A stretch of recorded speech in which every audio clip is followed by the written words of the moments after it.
Fala galera, tudo bem? Comentar um pouco mais de detalhes como foi esse jogo São Paulo 2 Corinthians 0, tá? Vamos começar aí pelo que cercava o ambiente do jogo, né? O São Paulo jogando em casa, né? Vinha de um empate contra o Bragantino, fora de casa. O Bragantino que faz uma boa campanha no Brasileiro. Mas o São Paulo num momento ruim, né? Flertando ali com o Z4 e dependendo do resultado do jogo poderia, e de outros, né? Poderia entrar já na zona do rebaixamento nessa rodada. E o Corinthians vinha de uma vitória fora de casa contra o Ceará, né, onde tinha alguns jogadores suspensos no ataque, né, com muitas dificuldades em escalar, e mesmo assim o Corinthians conseguiu fazer 3 pontos. Então o Corinthians vinha com o retorno de Romero e Memphis, principalmente esses dois, né? Então vinha com uma esperança muito grande, né, diante de todo esse momento dos dois times.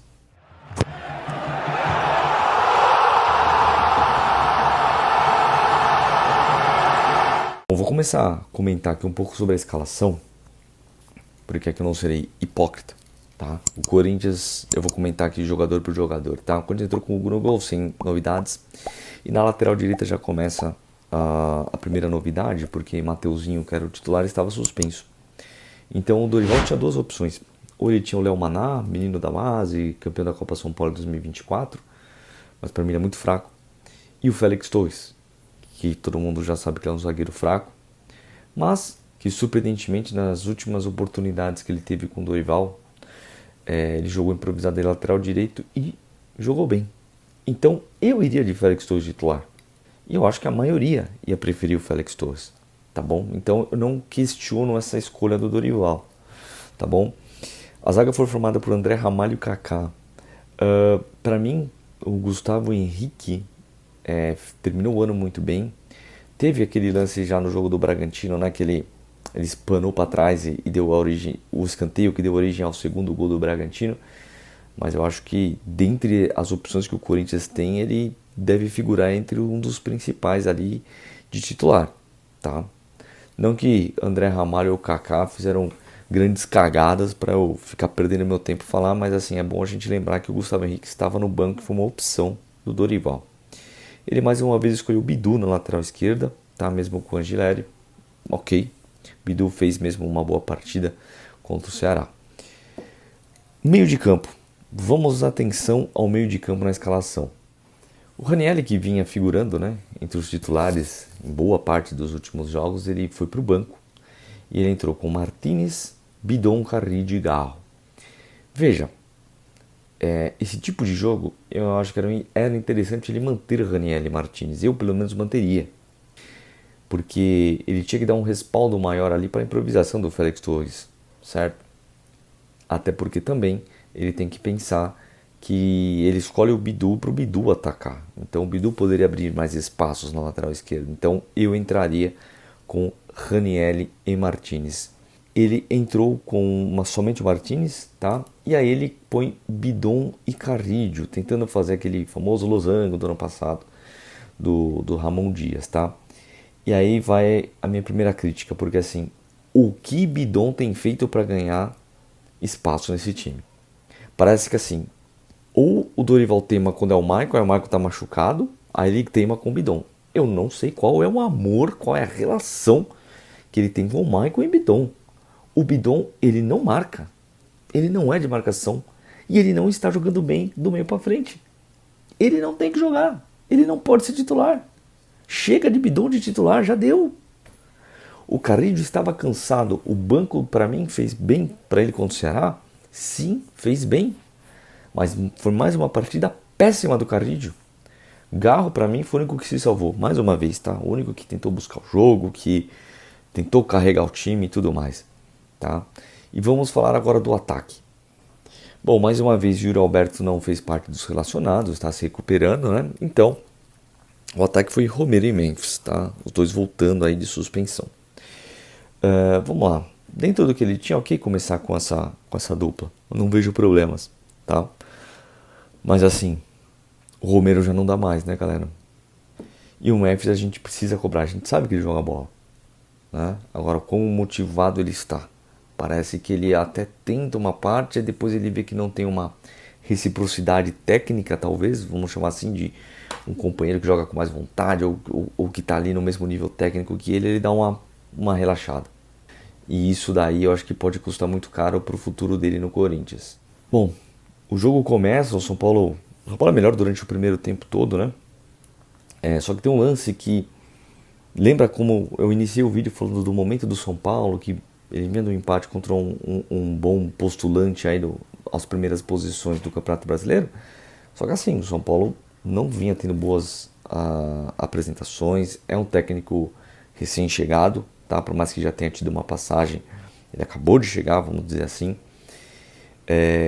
Vivia uma pressão por estar muito perto ao Z4. E assim, tudo isso poderia trazer um clima muito mais pesado ali, né, no Morumbi. E com 15 minutos, talvez o melhor jogador técnico do São Paulo se machuca, que é o Oscar, né? E o Corinthians não fez nem isso valer a pena, não conseguiu nem aproveitar isso, que acabou caindo no colo essa situação. O Corinthians não conseguiu se aproveitar disso e dar uma pressão no São Paulo. O São Paulo foi melhor, dominou e fez 2-0 no primeiro tempo. O primeiro gol com para mim, uma desatenção do sistema defensivo no todo, né? Uma bola que passa no meio dos zagueiros e do volante ali é uma desatenção muito grande, tá? Mais uma vez o Corinthians não marca na frente, aí isso vai sobrecarregando, né, as outras camadas até os últimos zagueiros, tá? Então esse sistema defensivo para mim do Corinthians é muito fraco, tá? Fato foi esse primeiro gol. E o segundo gol, o senhor Félix Torres, né? Ele faz umas cagadas, tipo, quando a gente joga pelada aqui com os amigos, assim, o cara já tá cansado, o cara só quer tomar cervejinha e ir pro churrasco, ele faz essas cagadas do Félix Torres. Só que o cara não ganha 700 pau por mês, né? Então fica feio o senhor Félix Torres fazer isso, né? Bom, chegamos ao intervalo. E no intervalo, o senhor Dorival Júnior ele provoca 3 alterações, tá? Ele tira Félix Torres e põe Maná. Depois ele tira o Martinez e põe o Ranieri. E ele tira o Sr. Memphis Depay e coloca Guinegão.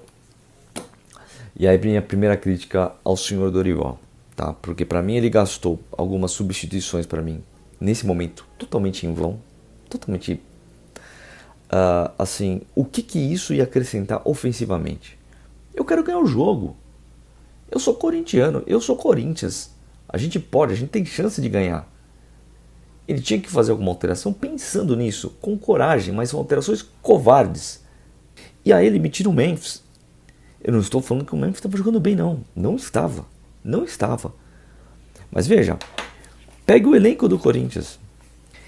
Quem você acha que pode fazer diferença no lance? Seja numa bola parada, numa jogada individual de um drible, um chute. Quem? Pro Dorival Júnior, eu acho que foi o Guinegão, né? Porque essa foi a alteração dele, né? E ainda no intervalo, só para encerrar um pouco o que foi o intervalo, eu aqui assistindo o jogo, mais uma vez eu me coloquei, se eu fosse o Dorival, se eu fosse um dos jogadores, e aí eu coloquei se eu fosse o presidente do Corinthians, né? Sabe o que eu teria feito? Eu teria descido, ido até o vestiário, pego meu celular, fazer uma ligação aqui pro Alê dos Gaviões, entre outras organizadas, colocar o celular assim no meio da mesa para todo mundo não ver uma voz, falar, dá uma palavra de motivação para esses jogadores, uma palavra de motivação para o Dorival Júnior. O que vocês têm achado disso? Por favor, motivem os nossos queridos jogadores e o nosso querido treinador, porque eu acho que eles estão precisando disso, né? Me deu uma vontade. Eu queria ser o presidente para fazer isso naquele momento. Eu queria que eles sentissem toda a raiva que nós estávamos sentindo, todo o nojo desses caras que a gente estava sentindo, todo o ódio que a gente estava sentindo para que esses caras pudessem jogar bola, para que esses caras pudessem realmente, dignamente representar o Esporte Clube Corinthians Paulista. Bom, o fato é que vem o segundo tempo e nada de muito substancial acontece, tá? Para falar a verdade, o São Paulo frequentou mais o campo ofensivo mesmo com 2-0 do que o Corinthians, porque o Corinthians não consegue atacar de forma padronizada, de forma organizada, tá? Por várias vezes Tem momentos que o Corinthians sai tocando a bola e de repente tem um jogador que ele se encontra sozinho. Não tem ninguém perto dele. Aí ele vai tentar uma jogada individual, tem 3 adversários, né? Aí fica difícil. Teve um contra-ataque que o Corinthians rouba a bola e não chega ninguém para, né, para dar força ao contra-ataque. Então assim, tá muito difícil ver o que esse Corinthians está treinando, o que o Corinthians faz aí quando não tem jogos oficiais. É um enigma, é um enigma. Eu decidi fazer esse vídeo, assistir a coletiva e fazer esse vídeo para ouvir algumas coisas do Dorival. E eu senti algo que ele está muito satisfeito, óbvio que bom que ele está insatisfeito, né? Mas eu senti que é um insatisfeito não só com o resultado, ou com o desempenho, principalmente no primeiro tempo, que ele falou muito disso. Mas eu senti uma certa insatisfação dele com a postura de alguns jogadores, né? Durante o jogo, né? Que realmente ele está certo. Mas ele também tem que estar insatisfeito consigo próprio. Senti que ele deu uma leve jogada ali pro Memphis, né? Isso vai render muita coisa ao longo da semana. Ai, que o Memphis foi substituído e não voltou pro banco e blá blá blá. Ele já jogou pro Memphis, o Memphis vai ter que se virar para responder também. Quando questionaram se que ele foi xingado pela torcida, não sei o que deu na cabeça desse Dorival, falar de torcer por um técnico cair, de voltar. Dorival, você quer ser do Corinthians? Vai embora logo, mano. Vai logo, mano. Vai então, vai pra... E por mais de uma oportunidade, ele volta a mencionar como a volta do Yuri Alberto como a salvação da lavoura, tá? Eu acho que seria a volta de Sócrates, né? De Rivelino e tal. Vamos ver. Tomara que ele volte, acabe com os problemas do Corinthians, né? Bom, é isso, galera. Gostaria de saber o que vocês acharam desse jogo catastrófico do Corinthians. Eu queria que vocês comentassem aqui o que vocês concordam comigo, o que vocês discordam, tá? E só para fechar, eu lembrando que o Corinthians vai ter uma sequência absurdamente difícil. O Corinthians descansa nesse domingo, né? Volta aos treinamentos na segunda-feira, porque quarta-feira, 19h30, na Neoquímica Arena, temos nada mais, nada menos do que o Cruzeiro, atual líder do campeonato, né? Pedreira.